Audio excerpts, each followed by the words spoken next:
आज जो यहाँ पर जोरावर स्टेडियम में एक बहुत बड़ा एजिटेशन हुआ, बहुत अच्छा लगा कि बहुत सारे बहुजन लोग बाहर आए, बहुत सारे लीडर्स आए, एक साथ लोग आए। पर सर, अगर फिर भी सरकार आपकी बात को नहीं मानती है तो अब नेक्स्ट जो आपका स्टेप क्या होगा? हाँ, बहुत बढ़िया भारती जी, आपने बड़ा अच्छा क्वेश्चन हमारे से पूछा ये, क्योंकि आज जो आपने यहाँ पे भीड़ एकत्रित देखी बहुजन समाज की, वो भीड़ जी आम जनमानस भीड़ नहीं थी, वो सिर्फ संगठनों के पदाधिकारी ही अभी तक यहाँ पे पहुंचे हुए थे। अगर हमने भीड़ गांव-गांव से बुलाई होती तो यहाँ तो तिल धरने को भी जगह न रहती। ये जो आपका जोरावर स्टेडियम है ये छोटा पड़ जाता, लेकिन आज संगठनों के पदाधिकारी ही यहाँ पे पहुंचे थे।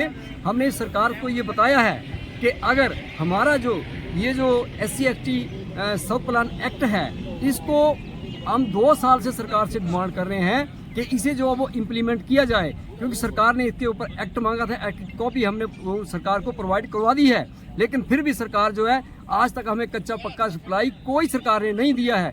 इतने हमने मेमोरेंडम दिए, इतने पत्राचार किए, सरकार ने ना जाने कहाँ पे डाले हैं। अगर आज इस यहाँ पे इस मंच के माध्यम से हम सरकार को बता देना चाहते हैं, अगर सरकार अभी भी नहीं मानी तो हम सरकार को समय देते हैं। आज 19 तारीख है, 19 तारीख के 19 दिसंबर के बाद 19 मार्च तक का 3 महीने का समय देते हैं। अगर 3 महीने के अंदर अंदर सरकार ने ये एक्ट इम्प्लीमेंट नहीं किया तो जो बजट स्तर होगा उसमें हम सरकार का घेराव करेंगे, विधानसभा का घेराव करेंगे। उसमें जो है वो सरकार की और प्रशासन की जिम्मेवारी होगी, तो उसमें इतना जन बल जो है वो एकत्रित होगा कि सरकार को संभालना मुश्किल हो जाएगा। और वो जो जन बल होगा वो वोट से जोड़ा जाएगा, ताकि ये पता लगे कि सरकार हमारी कितनी हितैषी है। इसलिए आज हमारे पास आप देख रहे हैं कोली समाज के अमरचंद सलार जी खड़े हैं, अपने वाल्मीकि समाज से जो है वो अपने मस्तराम जी, कबीर मस्तराम जी खड़े हैं। तो आज बहुजन समाज जो है वो समस्त एक मंच के ऊपर आ चुका है अपनी आवाज बुलंद करने के लिए। सर, एक मैं सवाल और आपसे पूछना चाहता हूँ। आपकी इतनी बड़ी पॉपुलेशन है, आपके पास इतना वोट का इतना बड़ा जनाधार है,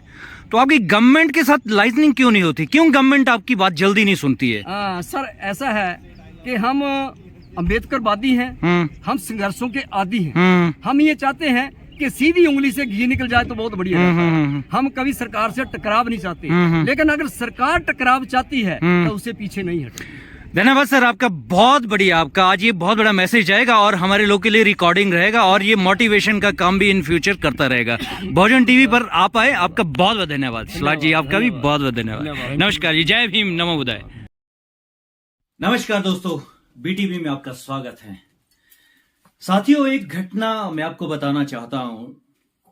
जवाहरलाल नेहरू, महात्मा गांधी, सरदार पटेल और हमारे BR अम्बेडकर जी एक कॉन्फ्रेंस में थे, जहां पर कि बहुत सारे लोग थे, बहुत सारी इंटरनेशनल पर्सनालिटी थी और देश के बहुत सारे पत्रकार थे। अंग्रेज पत्रकार सबका इंटरव्यू लेना चाहते थे। जब उन्होंने वहां BR अम्बेडकर जी का इंटरव्यू लेना चाहा और जब उन्होंने पूरे उसको माहौल को देखा, वहां के लोग को देखा, स्टेज को देखा, तो वहां पर नेहरू सो रहे थे, सरदार पटेल जी भी सो रहे थे, महात्मा गांधी जी भी आंखें बंद करके बैठे हुए थे।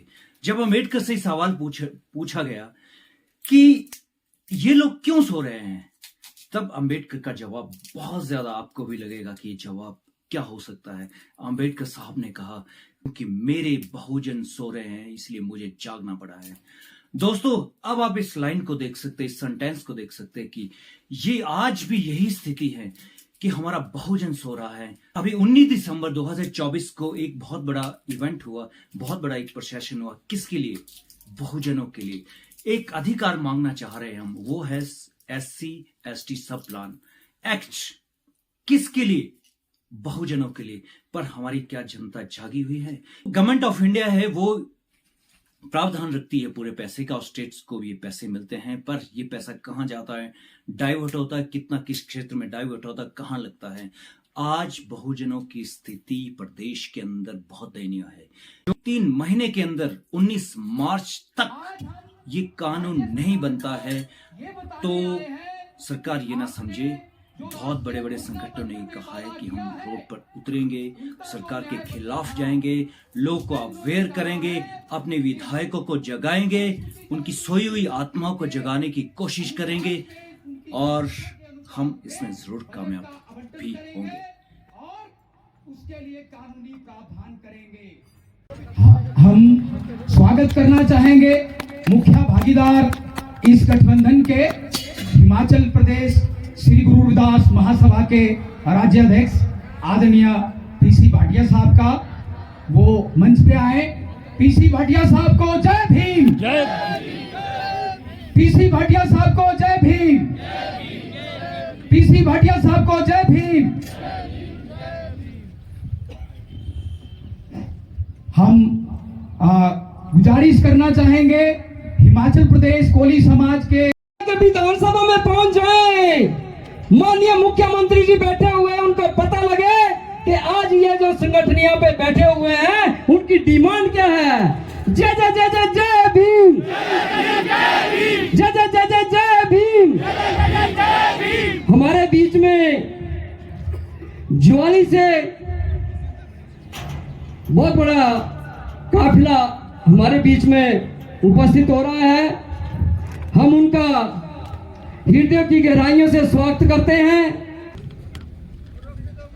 विस्तार से प्रेमी जी ने हमें अवगत करवाया, लेकिन आज हमें यहाँ पे एकत्रित होने की नौबत क्यों आई? सबसे बड़ी बात तो यह है कि आज ये मंच हमें क्यों यहाँ पे सजाने पड़े। सरकारें हमारी बातों के ऊपर संज्ञान क्यों नहीं लेती हैं? ये सब प्लान है क्या? ट्राइबल प्लान है क्या? साथियों, इससे पूर्व ये सेपरेशन कंपोनेंट प्लान के नाम से जाना जाता था, ट्राइबल सब प्लान के नाम से जाना जाता था, और इसके अंतर्गत बहुत सी धनराशि जो आवंटित होती थी। कभी इस धनराशि का जो है वो डाइवर्ट नहीं हुआ। अगर डाइवर्ट होता भी था तो कड़ी मेहनत से कहीं परमिशन मिलती थी, तब जाके इसका जो है डाइवर्ट होता था, वरना इससे छेड़छाड़ किसी को अनुमति नहीं होती थी कि साथ को छेड़छाड़ कर सके। लेकिन समय बदला, पूर्व की सरकारों ने इसका नाम चेंज कर दिया। अनुसूचित जाति विकास कार्यक्रम के नाम से अब जाना जाता है। ये कार्यक्रम नाम ही चेंज कर दिया, हमें पता भी नहीं चला इसका कि नाम क्या है। हम स्पेशल कंपोनेंट प्लान के नाम से ही इसको जानते रहे, लेकिन सरकार ने इसका, पूर्व की सरकार ने इसका नाम ही चेंज कर दिया। आज हमारी कोई डिमांड होती है तो हमें जो है वो नारे लगाना पड़ते हैं, हमें इकट्ठे होना पड़ता है, हमें विधानसभा को घेराव करना पड़ता है। और पूर्व की सरकार ने देखो, जब ईडब्ल्यूएस इंप्लीमेंट सेंटर ने किया और दूसरे दिन ही सुबह जो है वो हिमाचल की सरकार ने इंप्लीमेंट कर दिया। किसी ने डिमांड नहीं की उस चीज की, किसी संगठन ने डिमांड नहीं की। इतनी मेहरबान सरकारें वो इंप्लीमेंट कर देती हैं। लेकिन हम आज 2 सालों से चिल्ला रहे हैं कि हमारा हक जो है वो हक जो हमें दे दो, लेकिन ये सरकारें देने के लिए जो वो तैयार नहीं है। अपने जॉब के दौरान भी अनुसूचित जाति के समाज को संगठित करने का कार्य कर रहे थे। आदरणीय सलाहकार साहब बात रखें। सर्वप्रथम मैं भारत भूमि को नमन करता हूं, तत्पश्चात बाबा भीमराव अंबेडकर को नमन करता हूं। इसके पश्चात सभी संगठनों से आए हुए मंच पे सुशोभित जो प्रदेशाध्यक्ष हैं उनको भी इसमें बहुत ही अच्छा लग रहा है सभी को। और प्रबुद्ध जनता जो आज आई है हमारे सामने यहाँ पे, उनका भी हमारी ओर से हार्दिक धन्यवाद है। हम आपके साथ हैं, आप हमारा साथ दीजिए। और ये जो विधानसभा को घेराव की बात कही है भाटिया जी ने, मैं पूर्ण रूप से उसका समर्थन करता हूँ। पूरा का पूरा हमारा जो समाज है उस घेराव में शामिल होगा। मैं इतना ही नहीं छोड़ देता हूँ यहाँ पे, मैं तो कहूंगा अगर हमारे 20 एमएलए वहां कुछ नहीं कर रहे हैं अंदर, तो उनका भी बारी बारी बेशक उनके घर में जाना पड़े, उनका भी हम घेराव करेंगे, उनको बता देंगे कि आप संविधान की वजह से आज ये एंजॉय कर रहे हैं, आपको हम जीने नहीं देंगे, आपको हम सोने नहीं देंगे। क्योंकि हमारा भी 33% हिस्सा वोट का उनके ऊपर खर्च हुआ है। हम 33% है हिमाचल में SC और ST। अब मैं ये कहता हूं कि जब 33% है, क्या ये जो सब प्लान है जहां पे 80% डाइवर्ट हो जाता है दूसरी जगह, क्या मंजूरी हमको पहले भी मंजूर नहीं था, अब भी मंजूर नहीं है? आप क्या कहते हैं? हाथ खड़ा करो जिसको मंजूर है कि हमें मिलना चाहिए, हमें मिलना चाहिए। बोल दीजिए हमें मिलना चाहिए, लेके छोड़ेंगे। Very good.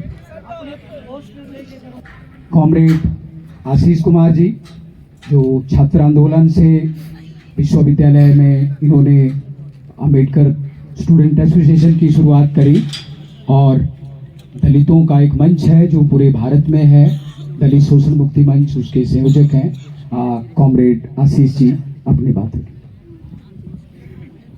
आज के इस जो SC ST विकास निधि एक्ट बनाने का जो एक हैदराबाद के अंदर जो राष्ट्रीय एक दलित समिट हुआ था, उस दलित समिट के अंदर जो फैसले लिए गए थे और जो कोलिशन हिमाचल प्रदेश के अंदर भी बना था, तो आज सबसे पहले तो इस मंच के ऊपर उपस्थित मैं सभी जो संगठनों से लोग आए हैं उन सभी का क्रांतिकारी अभिनंदन करता हूं, स्वागत करता हूं, सभी को जय भीम और लाल सलाम पेश करता हूं। साथियों सबसे पहले बधाई के पात्र है क्योंकि मैं व्यक्तिगत रूप से जिन व्यक्तियों को जानता हूं, सुखदेव विश्व प्रेमी जी और चंद्रा जी, मुझे यकीन है कि रात को 12 बजे भी ग्रुप के अंदर जो मैसेज आते हैं, इसी मुद्दों को लेकर मैसेज आते हैं और आज उस चीज का नतीजा यह है कि मैं ये कह सकता हूं कि मुझे यकीन है कि आसमां कम है। मैं ये इसलिए कह सकता हूं क्योंकि आज पूरे हिमाचल प्रदेश के SC समाज से जो जुड़े लोग हैं वो लोग नहीं आए हैं। आज हिमाचल प्रदेश के अंदर जो प्रगतिशील विचार रखते हैं, जो प्रगतिशील संगठनों में काम करते हैं, जो भारत के संविधान को और हमारे देश की प्रस्तावना जो मैं से शुरू नहीं होती, हम भारत के लोग, कि इस एक्ट के लिए एक सेपरेट मिनिस्ट्री होनी चाहिए, एक मिनिस्टर होना चाहिए और मिनिस्ट्री के अंदर सारे डिपार्टमेंट होने चाहिए, वो डिपार्टमेंट इसको देखेगा। तीसरा कोalition ने ये बोला है जो कि बाकी जगह नहीं है, जो इसमें नॉन ऑफिशियल मेंबर होंगे, नॉन ऑफिशियल मेंबर भी होंगे जो मॉनिटरिंग करेंगे, वो किसी के अधिकार क्षेत्र में नहीं होना चाहिए। क्योंकि आज तक होता क्या आया, CM उनको नॉमिनेट करता है, जब सरकार चेंज हो जाती तो अगला CM अपनी मर्जी का रख लेता है नॉमिनेटेड मेंबर। अगर किसी मेंबर को नॉमिनेट करके रखते हैं तो उसका क्या फायदा, वो तो उसी की भाषा बोलेगा जिसने नॉमिनेट किया। हमने कहा कि जो नॉन ऑफिशियल मेंबर इस एक्ट के अंदर नॉमिनेट किए जाएंगे उनको इसी एक्ट के अंदर संवैधानिक पावर होगी, इस एक्ट के अंदर पावर होगी, ताकि वो डिप्टी कमिश्नर को ही पूछे कि भाई इतना आपको बजट आया है कहां गया। अगर वो हमारे को ये नहीं बोल सकता कि आप कौन होते पूछने वाले, क्योंकि उस एक्ट में मेरे को ताकत दे दी हुई है पूछने की, तभी ये प्रोग्राम चलेगा। और उनके समय सीमा होना चाहिए कि जिसको आपने मेंबर बनाया उसको कम से कम 3 साल रहेगा वो, उसके बाद हमारे लिए क्या होगा, चाहे गवर्नमेंट कोई भी आए, मेंबर तो मेंबर है, वो तो नहीं छोड़ेगा ना अपनी कुर्सी। तो ये 3 प्रावधान कोलिशन ने एक्स्ट्रा डाले जो कि बाकी स्टेट में नहीं है। क्या आप इसका समर्थन करते हैं? धन्यवाद। एक्ट के बारे में अब भी है कि SC ST सब प्लान का जो मुद्दा कोलिशन के माध्यम से जो आज उठाया जा रहा है और ये सांकेतिक धरना जो आज दिया गया है, मैं अपनी ओर से हिमाचल प्रदेश कबीर पंथ समाज सभा की ओर से इसका समर्थन करता हूं और आप सब लोगों का धन्यवाद करता हूँ, आभार प्रकट करता हूँ कि आपने अपना बहुमूल्य समय निकाल करके इस सांकेतिक धरने को कामयाब बनाने की कृपा की है। करना चाहती है। और अगर 33% लोग, 33% में से मैक्सिमम जो है वो गरीब ही हैं, उनके अखराजात इतने ज्यादा नहीं है कि वो कुछ कर पाए बहुत ज्यादा। तो अगर 33% लोग जो हैं उनको अगर अच्छी क्वालिटी एजुकेशन मिल जाती है, उनको अच्छे रोजगार मिल जाते हैं, उनको कारोबार मिल जाते हैं, तो क्या वो प्रदेश की आर्थिकी में, प्रदेश की इकोनॉमी में कितना बड़ा योगदान करेंगे। प्रदेश सरकार को इस बात का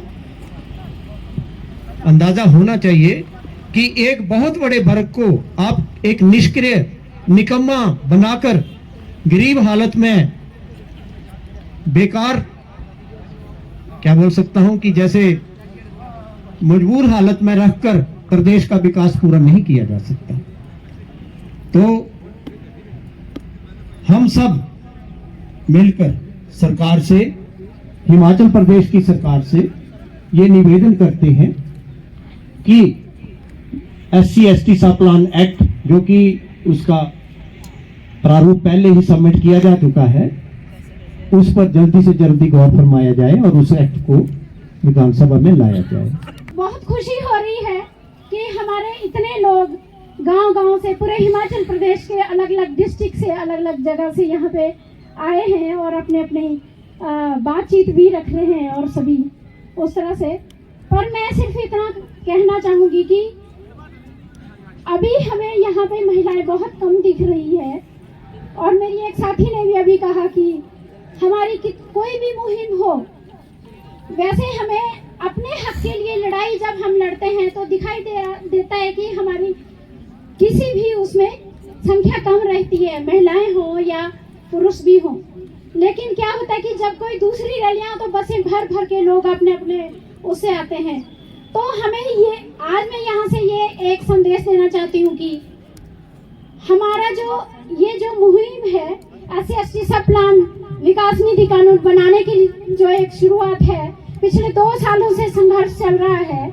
हिमाचल प्रदेश जो कोलिशन कमेटी है, बहुत जोरों शोरों से, बहुत ऊर्जावान हमारे जो यहाँ साथी बैठे हैं, उन्होंने बहुत भरसक प्रयास करे, तब हम आज यहाँ पे पहुँचे हैं।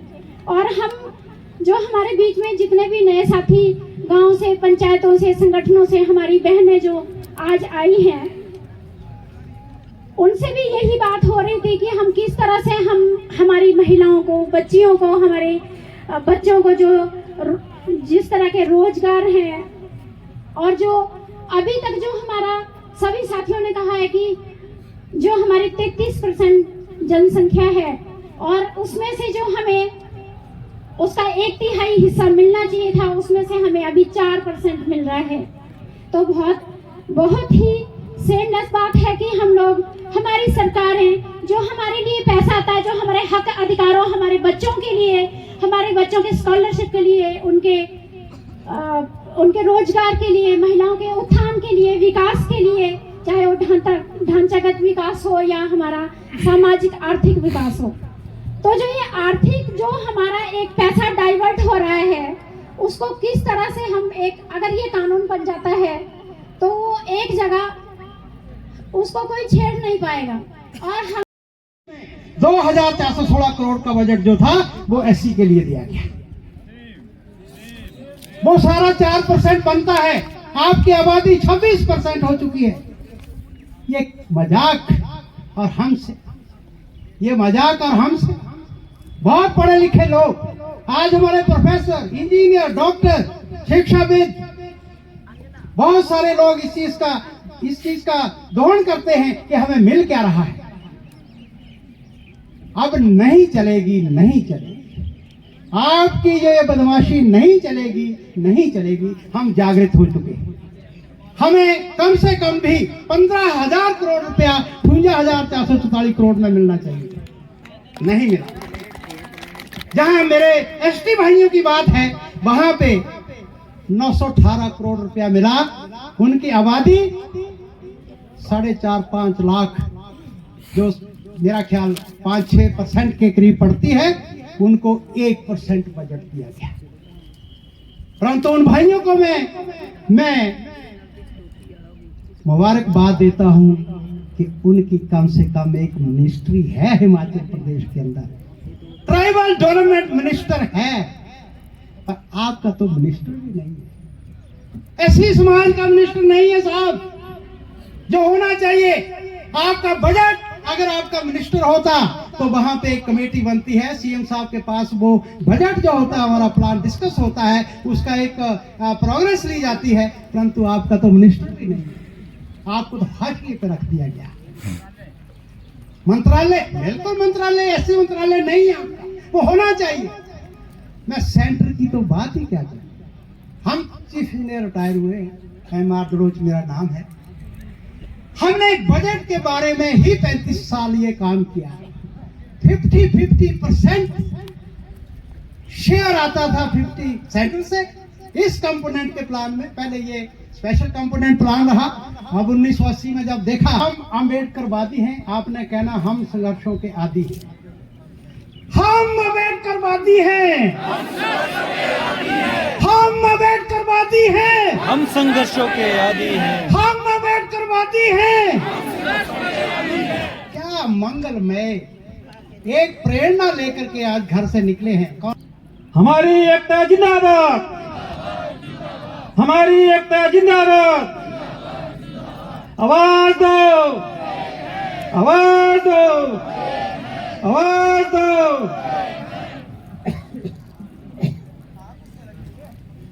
हो चुका आगाज रण का युग बदलने की तैयारी है, इतिहास वही बनाएगा जिसका संघर्ष जारी है। जिंदगी जीना आसान नहीं होता, बिना संघर्ष के कोई महान नहीं होता। जब तक ना पड़े हथौड़े की चोट, तब तक पत्थर भी भगवान नहीं होता, तब तक पत्थर भी भगवान नहीं होता। कोलिशन एक अच्छा संगठन बना है, मैं इनका तहे दिल से धन्यवादी हूँ, क्योंकि मैं ये भी कहना चाहता हूँ, ये जो विधायक चुन के जाते हैं, ये हमारी वोटों की कदर नहीं करते, ये कहते हैं हमने इन्वेस्टमेंट की है, ये व्यापारीकरण की बात करते हैं, एज ए इन्वेस्टर काम करते हैं। तो इस चीज को आप लोगों को समझना पड़ेगा, क्योंकि जब तक हमारे समाज से संबंधित अगर ये विधायक काम के होते तो एससी आयोग के अंदर जो आयोग आपके समाज के लिए बना है, आपके समाज के पूरे सदस्य होते, उसमें जनरल कैटेगरी का कोई व्यक्ति ना होता। शेम की बात है। अगर ये विधायक काम के होते तो आज हमें साकेतिक धरना देने की भी जरूरत ना होती। तो जब समय आता है तो दोस्तों एक बात याद रखिए कि उस समय की भी पहचान कीजिए। जैसा कि यहाँ पे एक डिसाइड हुआ था कि 19 मार्च को हम लोग जाएंगे, अभी डेट फिक्स नहीं हुई है। हम लोग अभी क्या कर रहे हैं, यहाँ पे डिमांड कर रहे हैं। कैसी डिमांड? कि हमें SC/ST एक्ट सब प्लान जो है वो मिलना चाहिए, जितना पैसा आता है। 19 तारीख को चाहे कोई भी दिन हो, उस दिन भी डिमांड करेंगे कि हम लोग? नहीं, मैं डिमांड बिल्कुल नहीं करूंगा। हम तो कमांड करेंगे। यदि हमारी कमांड नहीं सुनते तब क्या करना? इसके बाद सोचो, आने वाले 2027 के इलेक्शन जब हम इनको विधानसभा में बिठा सकते हैं तो वहां से निकाल भी सकते हैं। क्या आप लोग सब तैयार है चीज के लिए? क्योंकि मांगने से भीख मिलती है, हम भिखारी नहीं है, हम हक मांग रहे अपना। इसीलिए मेरे अम्बेडकरवादी सभी साथियों से अपील है, आने वाला जो भी प्लान बनता है इस मंच के माध्यम से, जो स्टेट कोalition के माध्यम से कोई भी कुछ भी प्लान बनता है, हम सब लोगों को कंधे से कंधे मिला के इन साथियों के साथ चलना चाहिए, जिन्होंने इतनी अच्छी पहल हिमाचल प्रदेश ही नहीं, इसको तो पूरा भारतवर्ष के हर जिले में, हर प्रदेश में लागू होना चाहिए। इसी के आप सब लोग बधाई के पात्र हैं कि ये एक इतिहास में एक चीज दर्ज हो गई कि आज SC/ST सब प्लान के ऊपर जो एक अभियान में इसमें जो लोग इकट्ठे हुए थे, उसमें बाबा साहब का एक चित्र भी सामने आया और लोगों ने इसको ऐतिहासिक किया। और मैं समय ज़्यादा नहीं लूँगा क्योंकि काफ़ी कुछ लोगों ने बोल दिया है, तो कोई विस्तार में बताने वाला कुछ रहा नहीं है। पहले तो मैं ये सिर्फ कहूँगा कि साधारण से शब्दों में कि अगर सरकार के पास इस हिमाचल प्रदेश को चलाने के लिए अगर 100 रुपया है तो उन्हें हमें 33 रुपये इस SC/ST सब प्लान में देने चाहिए, जो एक प्रावधान है आर्टिकल 38 और 46 जो हमारा है 38 और 46 संविधान का, उसमें ये दिया हुआ है। लेकिन इस मुद्दे को लेकर के कि जो कांग्रेस पार्टी का जो राष्ट्रीय घोषणा पत्र है उसमें उन्होंने वादा किया है कि हम अनुसूचित जाति जनजाति की आबादी के अनुपात में बजट का आवंटन करेंगे और उसके लिए कानूनी प्रावधान करेंगे। आज हम यही उनके लिए महसूस कराना चाह रहे हैं कि जो अपना वायदा किया है आपकी पार्टी ने चुनावों के दौरान, वो वायदे के अनुसार हिमाचल प्रदेश में अनुसूचित जाति जनजाति विकास निधि कानून बनाया जाए। हिमाचल प्रदेश कोई रिस्पांस नहीं आया। क्या अभी आप मुख्यमंत्री जी से मिलने जा रहा है आपका प्रतिनिधिमंडल? हाँ बिल्कुल, अभी हम मिलेंगे 3 बजे। कुछ विधायक महोदय समय ले रहे हैं माननीय मुख्यमंत्री महोदय का, तो उनके माध्यम से हम माननीय मुख्यमंत्री से मिलेंगे, क्योंकि कानून बनाएगी, इसी उम्मीद के साथ हम माननीय मुख्यमंत्री। सर, जो आपके विधायक हैं, BTV से मैं बात कर रहा हूँ सर, जो आपके विधायक हैं वो आपके साथ यहाँ भी नहीं है, और वो जो हैं आप कह रहे हैं कि आपके सपोर्ट में वो आ गए हैं या आपको सपोर्ट दे रहे हैं, और जो पूरी हिमाचल की गवर्नमेंट इस वक्त वो आपके बहुजन के विधायकों पर डिपेंड करती है कि अगर आप बार बार ये कह रहे हैं कि आपके विधायकों का सहयोग आपको नहीं मिलता है। हाँ नहीं, एक दौर में तो ऐसा भी नहीं है। जब हम मिले उन्होंने हमारी बात बड़े अच्छे से सुनी, और जो मुख्यमंत्री महोदय के लिए हमने ज्ञापन बनाया था उन्होंने अपनी सहमति की, हस्ताक्षर किए उस ज्ञापन में, और वो ज्ञापन मुख्यमंत्री महोदय को दिया। उन्होंने बात सुनी। अब हम उसके बाद उनसे भी नहीं मिल पाए हैं। ऐसा नहीं कहेंगे कि उन्होंने बात नहीं सुनी, उन्होंने हमारे सहमत दी इस मुहिम में कि कानून बनना चाहिए हिमाचल प्रदेश में। तो अब हम दोबारा उन विधायकों से मिलेंगे कि अभी तक कोई सरकार की तरफ से कोई जवाब नहीं आया, सरकार क्या सोच रही है इस पे, तो उनके माध्यम से भी हम राज्य सरकार के साथ पैरवी करेंगे। Thank you sir, thank you very much. नमस्कार सर, BTV में आपका स्वागत है। और एक आज जो है हिमाचल प्रदेश में एक नई मूवमेंट, एक नई, मैं कह सकता हूँ कि नया उद्घोष शुरू हुआ है कि जो ये आपका सब प्लान का एक बहुत बड़ा मुद्दा है, बहुत बड़ी चीज़ें आप कह रहे हैं इसमें कि सब प्लान आ जाएगा, एक्ट बन जाएगा, तो इसमें बहुत बड़ा चेंज आ जाएगा। बहुजनों के उसमें भी SC/ST जो आपका जो ये इसमें पूरे रखे अपने कवर होगा इसमें। तो मैं हिमाचल प्रदेश में एक बहुत बड़ा एक मूवमेंट और आ रहा है, एक महापंचायत का एक मूवमेंट है हिमाचल प्रदेश में, एक ऐसी ऑर्गेनाइजेशन जो बहुत सारी ऑर्गेनाइजेशन को इकट्ठा कर रही है, बहुत सारे लोगों को, बहुत सारे ऑर्गेनाइजेशन को एक मंच पर लाने की कोशिश कर रहे हैं, और इसमें भी पूरी तरह से आप लोगों ने पार्टिसिपेट किया है। तो मैं आपसे ये पूछना चाहता हूँ कि ये सर आप किस तरह से मतलब इसको सपोर्ट करने जा रहे हैं, ये आपकी जो ये ऑर्गेनाइजेशन जो अभी बनी है महापंचायत। तो मैं स्पेशल इसीलिए आपसे ये रूबरू होना चाहता हूँ। हमारे बीच PC भाटिया जी हैं और कोली समाज के अध्यक्ष शलाज जी हैं, तो मैं और मस्तराम जी हैं। मैं इनसे सबसे ये जानना चाहता हूँ, क्योंकि बड़ी बड़ी ऑर्गेनाइजेशन है, मेरे ख्याल से ये बहुत सारी पॉपुलेशन, मुझे लगता है कि 15-16 लाख की पॉपुलेशन आपकी कवर हो सकती है इसमें, जो अभी आप साथ में आ रहे हैं 72% पॉपुलेशन कवर हो जाती है। तो आप ज़रा थोड़ा सा मुझे बताओ सर। धन्यवाद भारती जी। मैं प्रकाश चंद भाटिया, प्रदेशाध्यक्ष हिमाचल प्रदेश श्री गुरु रविदास महासभा इलेक्ट्रॉनिक मीडिया, आपका बहुत बहुत स्वागत करता हूं।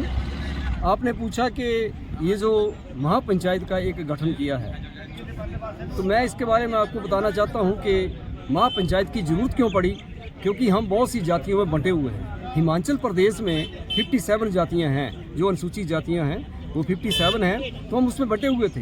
हमने एक निर्णय लिया कि हम एक मंच पे एकत्रित होंगे, और एक मंच पे एकत्रित होकर हम जो भी समाज की अनुसूचित जातियों की डिमांड होगी उस मंच के माध्यम से जो अब सरकार तक पहुंचाएंगे, ताकि सरकार ये ना समझे कि ये अलग अलग जातियों में बंटे हुए हैं। ऐसा नहीं है। अब हम जो है एक मंच के ऊपर, एक अम्ब्रेला के ऊपर नीचे जो आ चुके हैं, तो ये सरकार को हम बता देना चाहते हैं। जैसे अभी आपने देखा हमारे बीच में खड़े हैं अमरचंद सलार जी, जो कि कोली समाज के अध्यक्ष हैं। हमारे पास मस्तराम जी, जो कि कबीरपंथी समाज के अध्यक्ष हैं। तो ऐसे बहुत से संगठन जो कि सर्वोपरि हैं, वो हम एक मंच के ऊपर आ चुके हैं और इसी मंच के ऊपर खड़े एकत्रित होकर जो हम जो भी अनुसूचित जातियों की डिमांड होगी इस मंच के आगे अंतर्गत जो हम सरकार तक पहुंचाएंगे। सर, मैं हमारे साथ कोली समाज के अध्यक्ष अमरचंद शलाठ जी हैं और इनसे बड़ा पर्टिकुलर सवाल मैं पूछने वाला हूँ सर, और हो सकता है थोड़ा क्रिटिकल भी हो क्योंकि टाइम भी हमारे पास कम है। आपके सर मुझे लगता है कि 16-17 विधायक हैं इस समाज से, तो यहाँ बहुत सारी बातें हो रही हैं कि ये जो है पूरी तरह से सपोर्ट नहीं कर रही है हमारी जितनी भी कम्युनिटी है SC ST की, तो ये क्या कारण है सर? इसके पीछे कौन सा लॉजिक आप देना चाहते हैं? सर ऐसा है, विधायक तो हमारी जाति के, क्योंकि संविधान में बोला कि इतने विधायक जो शेड्यूल कास्ट से होने चाहिए, इसलिए वो शेड्यूल कास्ट के विधायक वहाँ चलेंगे, परंतु वो हमारा काम नहीं किया इसलिए हम उनको हमारे तो बोलेंगे ही नहीं। सही बात है, वो है कांग्रेस पार्टी के, बीजेपी के, दूसरी पार्टियों के, जो पार्टियां ब्राह्मणवादी पार्टियां हैं, और इन पार्टियों से हमें कोई उम्मीद नहीं है कि भाई वो हमारे जो अंदर भी बैठे हैं अम्बेडकर उसमें कारण कसूर इनका भी नहीं। क्यों नहीं है, मैं बताता हूँ आपको। जब ये पूना पैक्ट हुआ था तो हम बाबा साहब ने मांगा था सेपरेट इलेक्ट्रोल के अंदर जब इलेक्शन होने थे, वो जैसे कुल्लू में 4 कॉन्स्टिट्यूंसी है और टोटल 1 रिजर्व सीट है। 1 रिजर्व सीट को पहले उसमें शेड्यूल कास्ट ने उसको सिलेक्ट करना था। जिसको शेड्यूल कास्ट सिलेक्ट करेंगे अपने नेता को, उसी नेता को ही चुनना पड़ना था। अब जब से जियोग्राफिकल एरिया आया पूना पैक्ट में, उससे कमजोरी क्या होगी कि भाई शेड्यूल कास्ट का जो नेता बनता है वो बोल ही नहीं पाता, क्योंकि उसको पता है कि भाई इसमें बहुत सारे वोट तो हायर कास्ट के भी हैं, इसलिए वो बोल नहीं पाता, उसका गला घुट जाता है। बोलना चाहता है वो तो भी नहीं बोल पाता है। हम कहते हैं हमें सेपरेट इलेक्टोरल वापस दे दो, रिजर्वेशन हमारे से ले लो, फिर देखो हमारे जो अंदर जाएंगे कैसे शेर की तरह दौड़ेंगे। ये मेरा बात है। बिल्कुल सही बात है सर। जो ये रिजर्वेशन है, मुझे लगता है कहीं ना कहीं इस फील्ड में ये प्रॉब्लम। एक मैं पर्टिकुलर सवाल एक आपसे और पूछना चाहता हूँ, वो ये कि जो हमारी रिजर्वेशन है सर बहुजनों की, वो कम होती जा रही है। ये मेरा एक पर्सनल सवाल है। ये देखो आप कितनी कम हो रही है। अभी 26% तो इसमें मिल रही है हमें, जो आप विधानसभा या संसद में जो विधायक का जो उसमें तो मिल रही है 26%। जो हमारी सर जो ये जो है दूसरी जो रिजर्वेशन है सर, ये मेरे ख्याल से 7 से 8, 10, 15% तक भी नहीं रही है। इसमें बारे में आप क्या कहते हैं? इसके बारे में क्यों आवाज़ नहीं उठाते आप लोग? नहीं, बहुत सी ऑर्गेनाइजेशन है एम्प्लॉय लेवल्स की, बैंक्स की, बाकी ऑर्गेनाइजेशन है अनुसूचित जाति की और अनुसूचित जनजाति की, वो आवाज उठाते हैं। हम ये भी सुनिश्चित करते हैं कि जो गवर्नमेंट में है, अभी यहाँ पे हिमाचल में है, अगर क्लरिकल कैडर की है वो तो आपको अनुपात में जितने शेड्यूल कास्ट उतने सेलेक्ट किया जाते हैं, बट प्रमोशन में नहीं किए जाते। प्रमोशन 15% है, क्योंकि एक जो गवर्नमेंट का लेवल है इसमें पूरी कंट्री की, इसका जो डेटा है उसके मुताबिक जो प्रमोशन है वो 15% होती है। यही ट्राइबल का देख लेना आपने। ट्राइबल की जो रिक्रूटमेंट होती है वो उनकी पॉपुलेशन से ज़्यादा होती है, प्रमोशन उनकी पॉपुलेशन से ज़्यादा होती है, क्योंकि ट्राइबल के लिए कोटा दिया हुआ 7.5% सेंटर में, ठीक है ना, और स्टेट में भी वही फॉलो हो रहा है। मैं उनकी बुराई नहीं कर रहा हूँ, क्योंकि आपने एक पर्टिकुलर क्वेश्चन पूछा है इसलिए उसको एक्सप्लेन कर रहा हूँ। अगर क्लरिकल की है तो 25% यहाँ भी रिक्रूट करेंगे, बट अगर ऑफिसर है तो रिक्रूटमेंट कर भी लेंगे तो प्रमोशन नहीं देंगे, फायदा क्या है? तो इसलिए सुनिश्चित करते हैं कि पूरी की पूरी जो है वो रिजर्वेशन मिले, परंतु इसमें एक और भी क्या नाम है, अरे हमें देने के लिए कोई तैयार नहीं है। Yes. अब तो जो लेटरल एंट्री है, जो कॉन्ट्रैक्ट वेजेस आ रहा है ना, उन पे ये रिजर्वेशन रोस्टर लगाते ही नहीं है। बिल्कुल सही बात है सर। बहुत सारी डिमांड करते हैं कि रिजर्वेशन उठ रहा है, यहाँ हाई कोर्ट तक हमने इसको फाइट किया है, फिर भी अभी सब मिलके मुझे गुरेज नहीं होता कहने में, ना तो कोर्ट्स ना तो पॉलिटिशियंस रिजर्वेशन के बारे में खास ध्यान नहीं दे रहा है। क्योंकि अभी देखा होगा आपने 47 इनकी मतलब ये जो हाई लेवल पे चीफ सेक्रेटरी के नीचे ज्वाइंट सेक्रेटरी की पोस्टें निकाली, सारी की सारी IAS आते हैं उसमें, वो नॉमिनेट करने की कोशिश कर रहे हैं और किए उसमें रिजर्वेशन नहीं है। तो जब IAS की कैटेगरी वालों को ये ज्वाइंट सेक्रेटरी नहीं लेना चाहते तो हम तो क्या स्थिति उनके सामने। बिल्कुल सही है सर। मैंने इसलिए पर्टिकुलर सवाल था मेरे ऊपर कई दिमाग से कि ये जो रिजर्वेशन का है, अब रिजर्वेशन कहाँ मिलती है, नहीं मिलती है, सारा आउटसोर्स हो गया है, बैकडोर एंट्रियाँ हो रही है। हाँ उससे नहीं। इसमें चालाकी देखो और हाँ चालाकी क्या है। अच्छा कॉन्ट्रैक्ट पे करो, अच्छा आउटसोर्स करो, फिर पॉलिसी बना दो, हाँ। उनको पक्का कर लो। बिल्कुल सही है बात और सर। उसमें हाँ जब शुरू से नहीं आएगा कोई शीट, हाँ हाँ स्टिल कहाँ से बाद आएगा? में कहाँ से आएगा। ये है। सही बात, बहुत संघर्ष की अभी जरूरत। एक विधेयक हाँ। यहाँ पे इंट्रोड्यूस किया है हाँ कि कॉन्ट्रैक्ट वेजेस का क्या है, उस हाँ। विधेयक में क्या है, हाँ। मेरे अखबार में ही पढ़ा अभी, हाँ। वो मेरे ख्याल हो गया होगा, आज पेश है, कल जो भी अच्छा। विधानसभा में हो रहा है यहाँ अच्छा पे, अच्छा अच्छा। उसमें हम देखेंगे उस विधेयक में क्या चाह रहे हैं, हम्म। गवर्नमेंट क्या चाह रही है। हाँ अगर उसमें भी रिजर्वेशन के रूल हो तो हाँ। हम तो पहले व्यक्ति होंगे उसको इनकार करने के लिए। बिल्कुल सही है सर, थैंक यू। पंचायत को एक कॉन्सेप्ट लाया है हिमाचल प्रदेश में। भाटिया जी जरा आप थोड़ा सा धन्यवाद भारती जी। छोटा वैसे छोटा। हमारे अध्यक्षों ने सारी चीजें हाँ, क्लियर हाँ, कर दी हाँ, हैं। बिल्कुल, बिल्कुल, पर बिल्कुल। ऐसा है कि ये महापंचायत का जो ये कंसेप्ट है, ये बहुत बड़ा कंसेप्ट है। अभी जो महापंचायत के साथ जो जुड़े हुए सदस्य हैं, अभी उनको भी नेक्स्ट पार्ट के बारे में पता नहीं कि नेक्स्ट क्या होने वाला है, लेकिन जो हमारी जो टीम है, जो शुरू से चल रही टीम, उसमें नेक्स्ट प्लान भी है इसमें, उसके ऊपर भी बहुत जल्दी काम करेंगे। और पहला स्टेप हमने चढ़ लिया है, पहले तय कर लिया है, जहां पर हम पहुंच गए हैं, सभी संगठनों के प्रतिनिधि जुड़ चुके हैं और महापंचायत बहुत अच्छे से काम कर रही है। और ये जो सवाल विधानसभा तक पहुंच चुके हैं, सरकार तक ये बात पहुंच चुकी है। अब हम पहला स्टेप जो है बड़ी अच्छी से कामयाब हो चुका है यहाँ तक, और आगे भी अब इनकी मदद से अगले स्टेप भी हम स्टेप बाय स्टेप कामयाबी मिलेगी। और एक दिन ऐसा आएगा कि हम मांगने वाले नहीं, हम देने वाले बनेंगे, क्योंकि सत्ता परिवर्तन होता है, प्रकृति का नियम है, बदलाव कुदरत का नियम। धन्यवाद सर, धन्यवाद। आपने भोजन टीवी से बात किया, सभी का बहुत बहुत धन्यवाद। आपका भी बहुत बहुत धन्यवाद, आपने थैंक यू सर। आप बोलेंगे सर? थैंक यू हो गया। दोस्तों, स्टेट कॉलेज ने इस प्रोग्राम को बहुत अच्छे ढंग से किया और मैं कह सकता हूँ जो स्टेट कॉलेज इस पर काम कर रहा है और जो बहुत सारी टेक्निक्स हैं और जो दूसरे स्टेटों से भी हेल्प ली जा रही हैं, जैसे तेलंगाना से हैं, मिस्टर लक्ष्मैया जी का भी इसमें बहुत बड़ा रोल है कि किस तरह से इस प्रोग्राम को किया जाए, कैसे गवर्नमेंट तक पहुंचा जाए और किस तरह से गवर्नमेंट पर प्रेशर बनाया जाए, जो गवर्नमेंट हमारी बात को सुने और सब प्लान SC ST जो एक्ट का रूप है वो जल्दी आए और हमारी जो तस्वीर है वो जल्दी बदले। दर्शकों, मैं सभी का धन्यवाद करना चाहता हूं। आपने हमारे प्रोग्राम को देखा, आपने हमारे प्रोग्राम को सराहा, आपका बहुत बहुत धन्यवाद। और आपने बहुत बड़ी व्यूअरशिप दी, आपने हमारे चैनल को सब्सक्राइब किया, इसके लिए भी आपका बहुत धन्यवाद। हर चौथे हिस्से की बात करेंगे तो ये वक्त आ गया, अब चौथे से हम 33% हिस्से तक पहुंच गए हैं। तो साथियों,